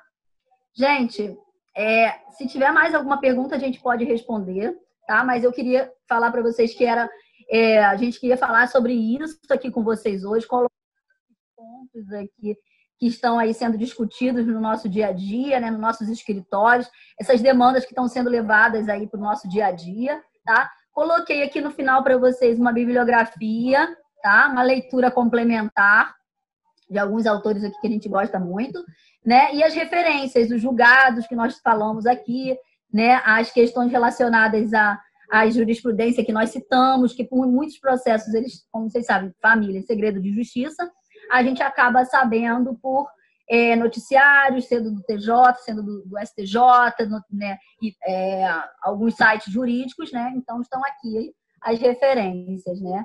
Eu agradeço muito a participação de todos, né? Não estou encerrando nada ainda tem as perguntas para responder, tá? Mas eu só quero falar que foi um prazer falar sobre esse assunto aqui com vocês, tá? Eu vou fechar o slide e deixar aqui pronto para que a gente acabe... Deixa eu fechar aqui, só um minuto.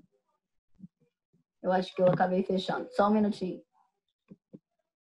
Stop. Gente, vocês sabem que eu adoro uma foto. Se todo mundo concordar, quando a professora Michele terminar isso. Eu queria tirar uma foto dessa tela cheia em plena sexta-feira, quase que 15 para as 9 da noite, todo mundo aqui querendo estudar, isso é bom demais. Eu tenho 2 filhas em casa e minha filha fala assim: mãe, mas você vai fazer outro curso? O professor Michele deve passar por isso. Mas você já não terminou e vai estudar de novo? Filha, olha só, estudar é bom demais. É sempre bom você ter acesso, não é? Eu estou gostando muito. Ai, gente, eu acabei de ver que minha amiga Aline está aqui no Zoom. Aline, seja bem-vinda. Aline está em Saquarema, não é? Olha só que delícia, Aline, eu conheço de nome, Aline. Eu estou vendo aqui também, Dona Celeste está aqui. Gente, que delícia, que surpresa. Você, Luciene. Cadê, Luciene? Saudade de você, minha aluna da Univers, que eu já não estou lá há um tempo, não dá para ter tanta faculdade, né? Então, tenho muita gente aqui, ó. Beijo para todos. Milena! Gente, que delícia! Nossa, olha, essa mulher é muito boa em direito de família, hein? Tá falando com esse pessoal aqui. Olha, todos os advogados presentes aqui de São Pedro da Aldeia, né, da região. Um grande abraço, Malu, todo mundo. Gente, é muita gente, muita gente. Muito obrigado mesmo. Olha, que delícia. Eu tô muito, muito, muito feliz, porque eu falo que o conhecimento é bom demais e essa plataforma proporciona isso para gente. Olha só, pessoas de outros municípios, estados estão aqui e a gente está dividindo isso, né? Estão uma delícia. Eu queria pedir permissão, eu posso tirar uma foto dessa tela de vocês? Coloquem aí as carinhas, gente. Olha. Cadê Matheus, meu estagiário também? Matheus, bota a carinha aí. Renan. Dona Celeste está aqui. Ana Caroline. Vamos tirar uma foto. Gente, que delícia. Tirei várias. Espera aí que eu vou tirar mais. Olha, eu quero fazer um convite a vocês. Ih, Jéssica tá aí, ó. Matheus, coloquem lá. Eu e a professora Michele, a gente está sempre colocando conteúdo no Instagram.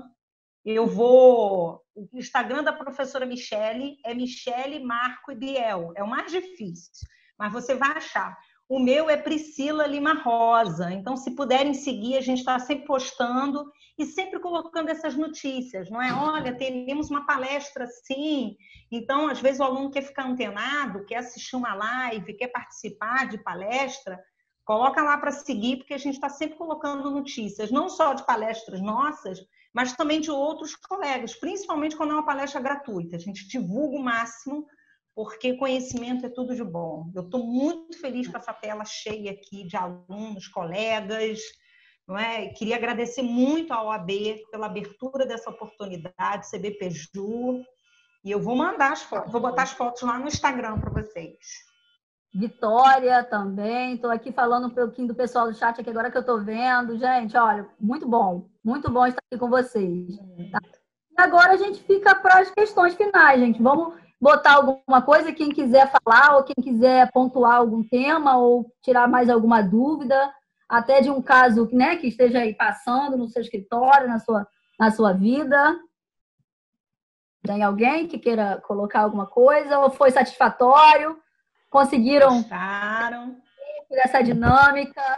Concordam, não concordam? Está aberto para tudo, gente. Deixa eu ver.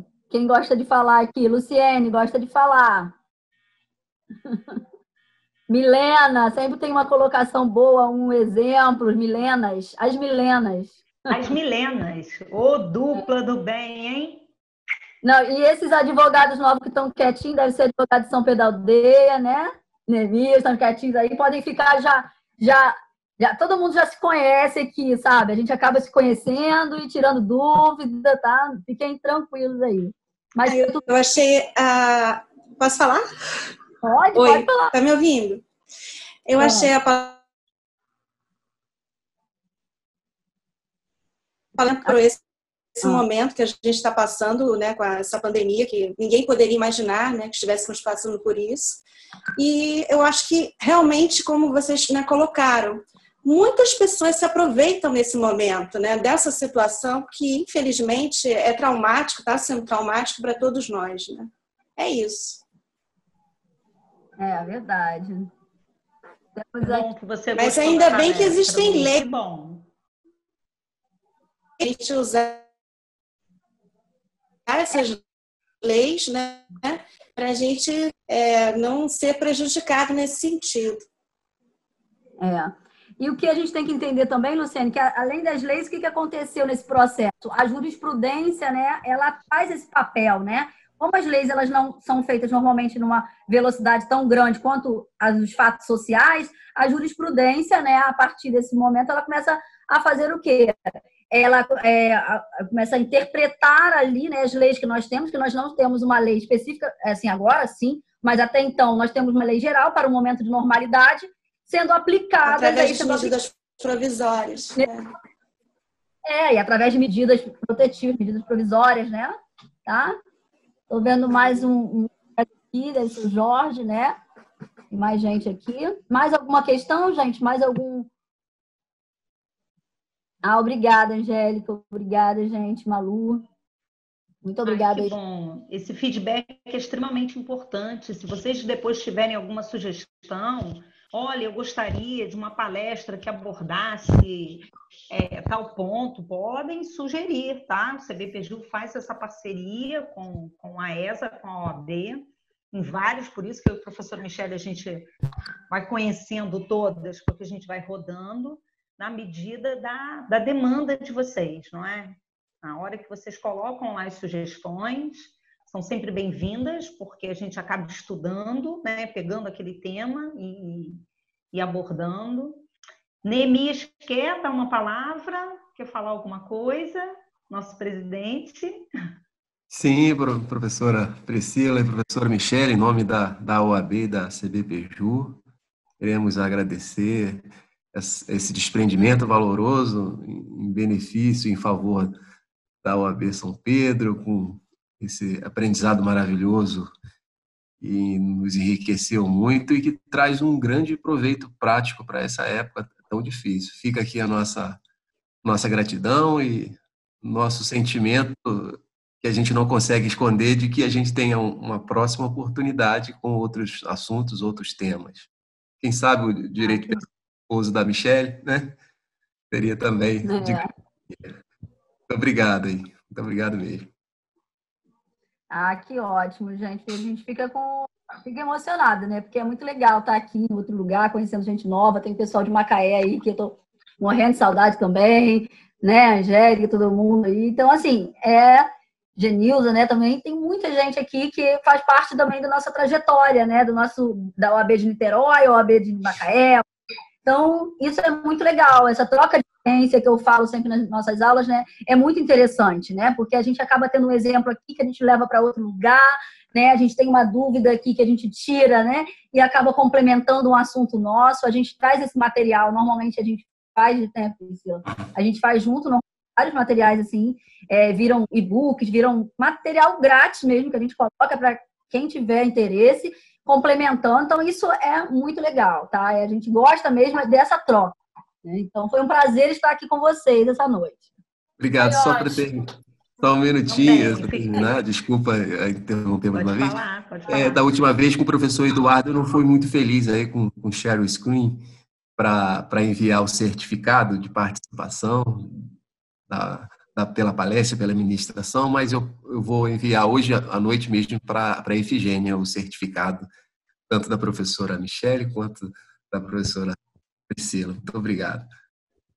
Quero agradecer a todos. É um presente tê-los aqui, sempre bom demais. Eu até coloquei no meu Instagram, sextou da melhor forma, né? Eu ficaria até 1h da manhã, a professora Michele também falando, porque eu passo isso para minhas filhas e sempre passo para meus alunos.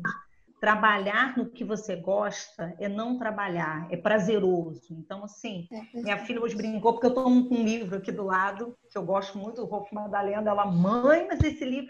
Falei, filha, eu leio com prazer. Talvez não, com certeza, eu não leria um livro dessa finurinha, não é? De medicina, não é? Então, porque eu não gosto. Então, é uma delícia estar aqui com vocês, ficaria até tarde. E esse é o segredo mesmo, né? Estar atuando na área que você gosta, que você ama, que você bota a paixão, porque aí você se transforma num bom profissional, um profissional humano, capaz, de caráter, íntegro, né? Que traz realmente essa justiça ao caso concreto, né? Então, queria dar uma boa noite a vocês, falar que eu fiquei muito feliz com essa sexta-feira. Foi um prazer. Eu também queria terminar aqui falando que foi um prazer estar com vocês aqui, um prazer conhecê-los, ouvir, né, alguns novos, né? O pessoal também de São Pedro, o pessoal que está aqui, né? Prazer rever, né, amigos aqui e colegas e alunos, né? Então, assim, foi muito bom mesmo, né? A gente fala que a gente faz isso que a gente adora, né? É uma coisa que eu e Priscila, a gente às vezes fica naquelas reuniões de metodologias ativas, né? Que é coisa assim, pedagogia, né? Na forma de ensinar, a gente fica lá assim, um olhando para o outro, que legal, vamos fazer isso, bacana, todo mundo assim, na palestra, e a gente assim, né? Mas é porque a gente gosta disso mesmo, né, gente? Então, assim, e gosta de trocar experiências, procurar, pesquisar. Eu acho que isso faz parte, né, da nossa essência e a gente gosta de compartilhar com vocês, tá? Então, espero que vocês tenham gostado, que tenha sido, assim, prazeroso e, ao mesmo tempo, proveitoso no nível de conteúdo, tá? Esse material eu vou disponibilizar para o Braulio, para o Neemias, que ele queira. Vou deixar no meu site também, que é o Cuco Braga Advogados Associados, tá? Eu deixo lá vários conteúdos, e-books também, né? Meu, mais nosso, né? Mas também da professora Priscila, se ela deixando, eu também compartilho lá com vocês, tá? Aprovando. E aí, faço uma visita também pra gente, né? No Instagram, né? Daqui a pouco nós vamos ter mais novidades e a gente compartilha com vocês, tá bom? Ó, um grande abraço a todos, tá? Saudade de vocês, gente. E um prazer conhecê-los, os novos aí. Futuros alunos.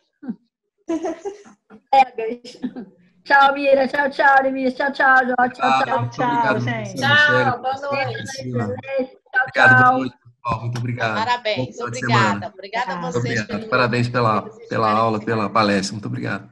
Excelente. A gente volta aqui, pode deixar. Beijo, gente. Tchau, tchau. Excelente. Beijo. Tchau. Obrigada.